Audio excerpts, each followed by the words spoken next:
사도신경으로 신앙 고백하시겠습니다. 전능하사 전지를 만드신 하나님 아버지를 내가 믿사오며 그 외아들 우리 주 예수 그리스도를 믿사오니 이는 성령으로 잉태하사 동정녀 마리아에게 나시고 본디오 빌라도에게 고난을 받으사 십자가에 못 박혀 죽으시고 장사한 지 사흘 만에 죽은 자 가운데서 다시 살아나시며 하늘에 오르사 전능하신 하나님 우편에 앉아 계시다가 저희로서 산자와 죽은 자를 심판하러 오시리라. 성령을 믿사오며 거룩한 공예와 성도가 서로 교통하는 것과 죄를 사하여 주시는 것과 몸이 다시 사는 것과 영원히 사는 것을 믿사옵나이다. 아멘. 찬송가 406장 찬양하시겠습니다. 찬송가 406장.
항상 나를 붙들어 주시는 아버지 하나님, 우리의 쉴만한 안식처도 우리의 힘과 능력도 오직 하나님이심을 고백하는 주의 자녀들이 이 시간도 주님 앞에 나와 엎드려 아버지 하나님의 그 은혜와 사랑을 간구하오니 아버지, 우리를 불쌍히 여겨 주시옵소서.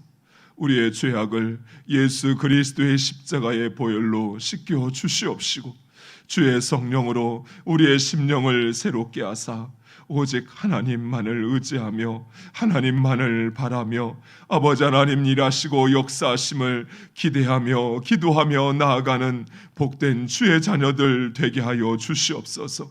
아버지, 결코 세상에 우리가 쉴 만한 곳이 없음을, 결코 세상에 그 누구도 우리를 위로하고 우리와 함께할 수 없음을 우리로 깨닫게 하사 오직 하나님만이 우리를 위험 가운데서 구원하시는 구원자이심을 우리로 확신케 하사 오직 주를 찾게 하시고 주를 의지하게 하시고 아버지 하나님의 일하심을 기대하며 기도하는 복된 주의 자녀들로 살게 하여 주시옵소서.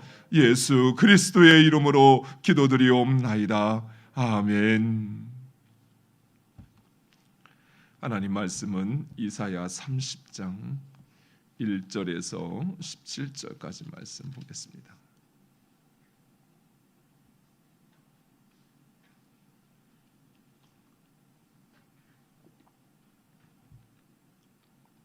이사야 30장 1절에서 17절 1절 제가 먼저 읽겠습니다. 여호와께서 이르시되 패역한 자식들은 화히 있을진저 그들이 계교를 베푸나 나로 말미암지 아니하며 맹약을 맺으나 나의 영으로 말미암지 아니하고 죄에 죄를 더하도다. 그들이 바로의 시르간에서 스스로 강하려 하며 애굽의 그늘에 피하여 애굽으로 내려갔을 때 나의 입에 묻지 아니하였도다. 그러므로 바로의 세력이 너희의 수치가 되며 애굽의 그늘에 피함이 너희의 수욕이 될 것이다. 그 고관들이 수원에 있고 그 사신들이 하네스에 이르렀으나 그들이 다 자기를 유익하게 하지 못하는 민족으로 말미암아 수치를 당하리니 그 민족이 돕지도 못하며 유익하게도 못하고 수치가 되며 수욕이 되게 할 뿐임이라. 내게 진신들에 관한 경고라. 사신들이 그들의 재물을 어린 나귀 등에 싣고 그들의 보물을 낙타 한 장에 얹고 암수자와 수사자와 독사와 및 날아다니는 불뱀이 나오는 위험하고 공고한 땅을 지나 자기에게 무익한 민족에게로 갔으나 예굽의 도움은 헛되고 무익하니라. 그러므로 내가 예굽을 가만히 앉은 라합이라 일컬었느니라. 이제 가서 백성 앞에서 소판에 기록하며 책에 써서 소세의 영혼이 있게 하라. 대저 이는 패역한 백성이요 거짓말하는 자식들이요 여호와의 법을 듣기 싫어하는 자식들이라. 그들이 선견들에게 이르기를 선견하지 말라. 선지자들에게 이르기를 우리에게 바른 것을 보이지 말라. 우리에게 부드러운 말을 하라. 거짓된 것을 보이라. 너희는 바른 길을 버리며 첩경에서 돌이키라. 이스라엘의 거룩하신 이를 우리 앞에서 떠나시게 하라 하는도다. 이러므로 이스라엘의 거룩하신 이가 이같이 말씀하시되 너희가 이 말을 없이 여기고 압박과 허망을 믿어 그것을 의지하니 이 죄악이 너희에게 마치 무너지려고 터진 담이 불쑥 나와 순식간에 무너짐 같게 되리라 하셨은즉 그가 이 나라를 무너뜨리시되 토기장이가 그릇을 깨뜨린 같이 아낌없이 부수시리니 그 조각 중에서 아궁이에서 불을 붙이거나 물웅덩이에서 물을 뜰 것도 얻지 못하리라. 주 여호와 이스라엘의 거룩하신 이가 이같이 말씀하시되 너희가 돌이켜 조용히 있어야 구원을 얻을 것이요 잠잠하고 신뢰하여야 힘을 얻을 것이거늘 너희가 원하지 아니하고 이르기를 아니라 도망하리라 하였으므로 너희가 도망할 것이요 또 이르기를 우리가 빠른 짐승을 타리라 하였으므로 너희를 쫓는 자들이 빠르리니. 같이 읽겠습니다. 한 사람이 꾸짖은즉 천 사람이 도망하겠고 다섯 사람이 꾸짖은즉 너희가 다 도망하고 너희 남은 자는 겨우 산 꼭대기에 깃대 같겠고 산 마루 위에 기치 같으리라 하셨느니라. 아멘. 본문은 계속된 예루살렘의 지도자들에 대한 경고와 그리고 여호와의 가르침을 거절하는 백성들에 대한 경고입니다. 당시 예루살렘의 지도자들은 하나님을 성전 안에 가두려고만 하였습니다. 즉 하나님을 성전에만 계신 분으로 취급하였던 것입니다. 그러면서 그들은 예굽을 이스라엘의 정치적 구원자로 삼았습니다.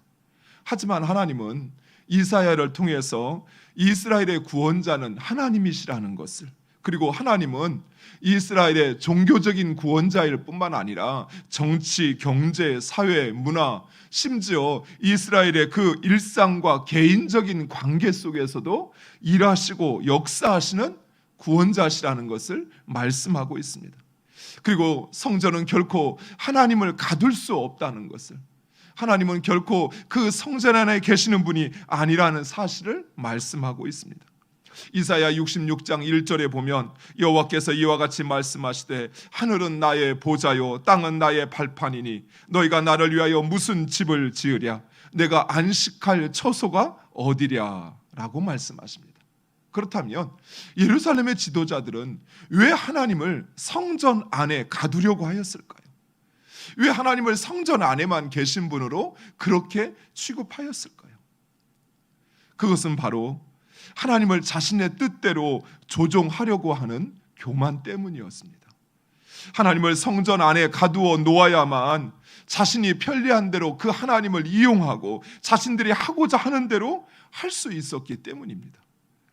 오늘날에도 신천지를 비롯한 이단과 각종 사이비들이 하나님이 자신들에게만 있다라고 주장하는 건 역시 마찬가지입니다. 하나님은 결코 그들의 생각 안에, 그들의 그 지식 안에 갇혀 계신 분이 아닙니다. 하지만 그들은 하나님을 자신의 뜻대로 어찌할 수 있다라고 생각하는 바로 그 교만 때문에 하나님을 오직 자신 안에만, 그들 안에만 계신 분으로 이야기하는 것입니다. 그래야만 그 맹목적이고 우매한 사람들을 자신의 마음대로 조종할 수 있는 것입니다. 그런데 이러한 성향이 우리들에게도 있습니다. 우리는 하나님을 주일에만 그리고 교회 안에로만 가두어 놓으려고 합니다. 하나님을 오직 주일과 교회 안에 가두어 놓아야만 나머지 시간과 그리고 나머지 삶을 내 마음대로 할 수 있기 때문입니다. 그러나 우리 하나님은 결코 어디에 갇혀 계시거나 제한받는 분이 아니십니다. 하나님은 어느 곳에나 계시며 우리의 삶의 모든 영역에서 일하시고 우리를 구원하시는 구원자이십니다. 무엇보다도 하나님의 다스림을 받는 삶이 세상에서 가장 행복하고 평안한 삶이라는 것입니다. 우리는 남들보다 더 잘 살기 위해서 또 더 잘 되기 위해서 평생을 노력합니다. 그런데 우리의 삶은 그러한 우리의 노력을 배신합니다. 우리가 노력해서 더 많이 가질 수 있습니다. 더 많은 것을 누릴 수 있습니다. 그래서 우리가 편리할 수는 있습니다. 그러나 정작 우리는 더 많은 고뇌와 더 많은 염려 속에 살아갈 수밖에 없다는 것입니다. 일반적으로 사람들은 평생 감옥이라고 하는 것을 TV에서나 들어보지 한번 가볼까? 아니, 대부분의 사람들은 감옥 근처에도 가지 않습니다. 그런데 그 돈 많고 힘을 가졌다는 사람들, 우리나라의 가장 대표적인 삼성의 이재용 부회장, 정권이 바뀔 때마다 감옥을 들락거립니다. 그 많은 돈을 가졌는데 어떤 이는 대통령보다도 더 큰 능력을 가졌다라고 이야기를 하는데 그런 사람은 수시로 그 감옥을 들락거립니다. 수시로 사람들을 입에 구속될 거니 안 될 거니 라고 오르락 내리락 합니다. 결코 그 인생이 행복할까요? 열심히 살 필요가 없다는 말을 하는 것이 아닙니다. 하나님 없는 삶은 맹목적이고 결국에는 비참함으로 끝난다는 사실입니다. 이러한 사실을 깨달았던 실존주의자였던 파스칼은 팡세라고 하는 그의 책에서 인간이 그 인간의 불행을 극복하기 위해서 행하는 그 모든 노력 역시 인간을 더 비극적으로 만들 뿐이다 라고 이야기합니다. 왜냐하면 불완전한 인간이 그 자신의 문제를 해결하기 위해서 인간의 불완전한 지식과 그 방법으로 그 문제를 해결하는 것은 결국은 더 큰 비극을 만들 뿐이라는 것입니다. 그래서 우리 인간에게 있는 유일한 소망은 자신의 한계를 인정하고 하나님의 구원을 소망하는 것이다 라고 말씀하고 있습니다. 멸망 앞에 놓인 예루살렘의 정치 지도자들, 그들이 찾은 해결책, 그들이 찾은 구원은 애굽이었습니다. 그러나 애굽은 오히려 그들로 수치를 당하게 하며 수욕이 될 것이다 라고 말씀하고 있습니다. 만약 정치 지도자들이 하나님의 다스림을 인정하고 하나님께 물었다면, 아니 차라리 그들이 잠잠히 하나님만을 신뢰하고 그리고 하나님의 일하심을 기다렸다면 예루살렘은 수치를 당하지도 수욕이 되지도 않았을 것입니다. 사랑하는 성도 여러분, 우리는 우리 인간의 그 한계를 깨닫고 하나님을 인정할 수 있어야 합니다. 그리고 겉으로 대단해 보이는 것 같은 그 어떤 권력과 힘도 실상은 종이 호랑이에 불과하다라는 것을 우리는 확신해야 할 것입니다. 오늘 우리가 읽은 본문 7절에 등장하는 라합이라고 하는 것은 태초에 하나님께 배임을 당한 원시 괴물을 가리키는 것입니다. 이 괴물은 아직 살아 하나님의 창조 세계를 위협하지만, 그러나 하나님의 다스림 아래에 있어 언제든 하나님의 심판 아래 놓여 있는 존재입니다. 이처럼 애굽 역시 지금은 가장 많은 땅을 가졌고 가장 큰 힘을 가졌고 오랜 역사를 가진 것처럼 보이지만 결코 우리가 두려워하거나 우리가 의지할 만한 대상이 아니라는 사실을 말씀하고 있는 것입니다. 그러나 예루살렘의 지도자들은 그러한 하나님의 말씀을 들으려고도 그 경고를 받으려고도 하지 않습니다. 그래서 하나님께서는 이사야 선지자에게 이제 그 말씀을 서판에 기록하라고 합니다.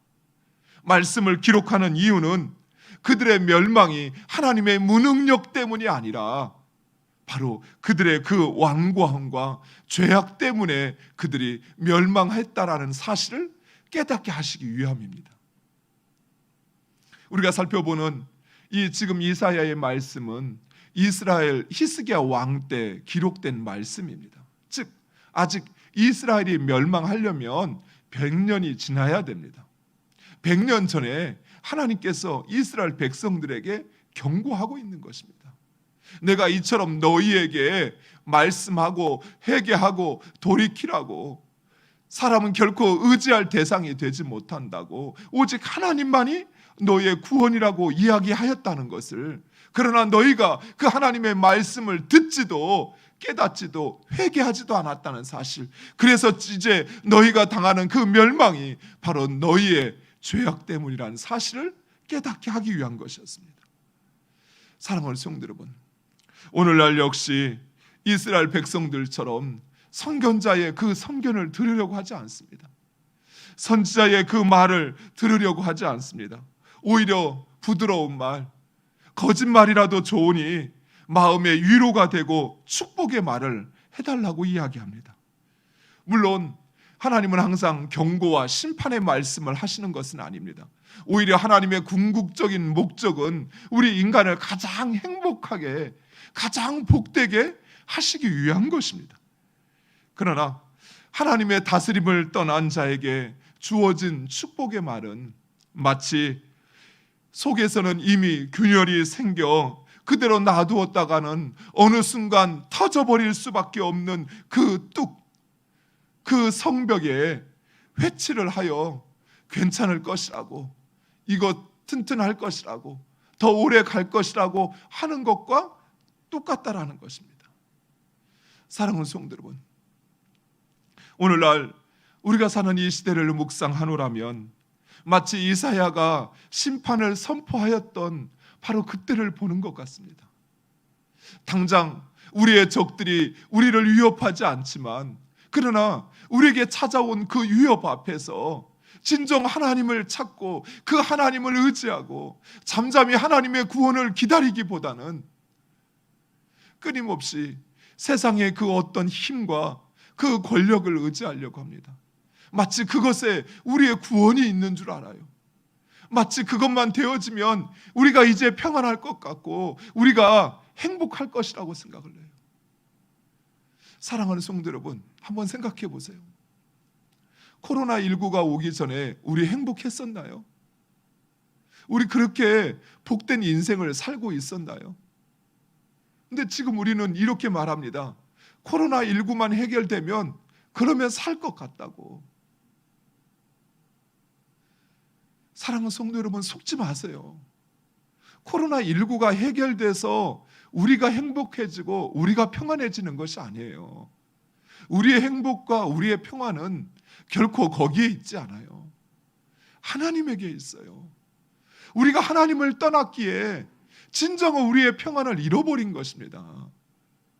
우리가 그 하나님을 의지하지 않고 그 하나님의 구원을 바라지 않기에 정작 우리의 인생 속에서 우리가 참된 안식을, 그 하나님의 팔의 능력을 경험하지 못한 것이에요. 사랑하는 성도 여러분, 아직 우리에게는 소망이 남아 있습니다. 마치 이사야가 히스기야 왕 그때 당시의 지도자들과 백성들에게 이 경고의 말씀을 했던 것처럼 그 소망은 우리의 마음을 새롭게 하여 오직 하나님을 신뢰하고 그리고 잠잠히 그 하나님의 구원을 기다리는 것입니다. 내가 무엇인가 하려고 하지 마세요. 그렇게 해야만 문제가 해결될 것이라고 생각하지 마세요. 그보다 먼저 우리의 마음의 중심에는 오직 하나님, 그분이 나의 구원이시라고 하는 것, 그리고 그분만이 나를 이 문제에서, 이 내 마음의 고통과 염려와 불안에서 나를 구원하실 수 있는 분이라는 사실을 확신하고 잠잠히 그 하나님만을, 그 하나님의 구원을 기다리는 여러분 되시기를 간절히 축원드립니다. 그리하면 하나님께서 우리의 마음을 시원하게 하실 것입니다. 우리의 마음에 우리가 경험하지 못한 평안과 그리고 하나님의 일하심의 그 놀라운 소망을 우리로 보게 하실 것입니다. 기도하겠습니다. 아버지 하나님, 감사합니다. 하나님을 버리고 하나님을 성전에 가두고 애굽을 의지하였던, 애굽을 구원자로 삼았던 정치 지도자들과 선견자의 말을 듣기보다는, 선지자의 말을 듣고 깨닫기보다는 좋은 소리, 위로의 말, 축복의 말을 듣기를 원했던 백성들을 향하여 주신 그 말씀이 바로 지금 오늘 이 시대를 살아가고 있는 우리에게 주신 하나님의 말씀임을 우리로 깨닫고 확신케 하여 주시옵소서. 아버지, 오직 하나님만을 신뢰하며 잠잠히 하나님의 구원을 기대하는 주의 백성들 되게 하여 주시옵소서. 아버지, 세상의 것, 그것이 우리를 평안하게 하고 우리를 지키고 우리를 보호할 것이라고 하는 어리석은 생각 내려놓게 하여 주시옵시고, 오히려 우리의 노력과 우리의 수고가 우리를 더 번뇌케 하고 우리를 더 염려에 빠지게 한다는 사실을 우리로 알게 하사 아버지 하나님, 오직 하나님만을 의지하게 하여 주시옵소서. 아버지, 우리의 마음을 새롭게 하여 오직 하나님만이 우리의 구원자이심을 우리로 확신케 하사 세상 그 어떤 것에도 우리의 마음을 두지 않게 하여 주시옵시고, 오직 잠잠히 하나님만을 바라며 우리에게 부르시고 우리로 행하게 하신 그 하나님의 뜻을 이루어드리는 복된 주의 자녀들 되게 하여 주시옵소서. 예수 그리스도의 이름으로 기도드리옵나이다. 아멘. 하늘에 계신 우리 아버지여, 이름이 거룩히 여김을 받으시오며 나라의 임하옵시며 뜻이 하늘에서 이룬 것 같이 땅에서도 이루어지이다. 오늘날 우리에게 일용할 양식을 주옵시고 우리가 우리에게 죄 지은 자를 사하여 준 것 같이 우리의 죄를 사하여 주옵시고 우리를 시험에 들게 하지 마옵시고 다만 악에서 구하옵소서. 대개 나라와 권세와 영광이 아버지께 영원히 있사옵나이다. 아멘. 주신 말씀을 붙잡고 우리 함께 기도하기를 원합니다. 하나님을 성전 안에 또 주일 안으로만 가두려고 했던 우리의 어리석음이 있다면 그건 내려놓게 하시고 우리의 삶의 모든 시간 가운데, 우리의 삶의 모든 영역 가운데 구원자는 오직 하나님이십니다. 그 하나님을 신뢰하고 그 하나님의 구원을 잠잠히 기다릴 수 있는 그 믿음을 우리에게 허락해 달라고 기도하시기 바랍니다. 결코 우리의 눈에 보이는 것, 그것이 해결되는 것, 그것이 우리의 평안이 아닙니다. 물론 해결되어야 합니다. 코로나19 속히 존식되어야 합니다. 그래 더 이상 고통당하고 또 그것으로 절망하는 이들이 없게 될 것입니다. 하나님께서 코로나19를 종식시켜 달라고, 그러나 오직 하나님만이 우리의 구원자이심을 우리로 확신케 하사 그분만 바라고 그분만 신뢰하며 살게 해달라고 기도하시기 바랍니다. 이 시간 특별히 우리 자녀들을 위해서 함께 기도하기를 원합니다. 영아부에서 청년부에 이르는 우리 자녀들, 하나님께서 우리에게 맡겨주셨습니다. 그들을 작은 예수들로 양육할 수 있는 우리가 되게 해달라고 기도하시고, 특별히 고3 자녀들을 위해서, 그리고 군에 있는 자녀, 해외에 있는 자녀들을 위해서, 목회하는 자녀들을 위해서 기도해 주시고, 특별히 환난과 어려움 가운데 있는 이들이 있습니다. 진학과 취업의 문제, 또 여러 가지의 삶의 문제 가운데 있는 우리 자녀들을 위해서 기도해 주시고, 특별히 우리 가운데 있는 연약한 우리 지체들을 기억하시면서 우리 다 같이 한 마음으로 통성으로 기도하시겠습니다.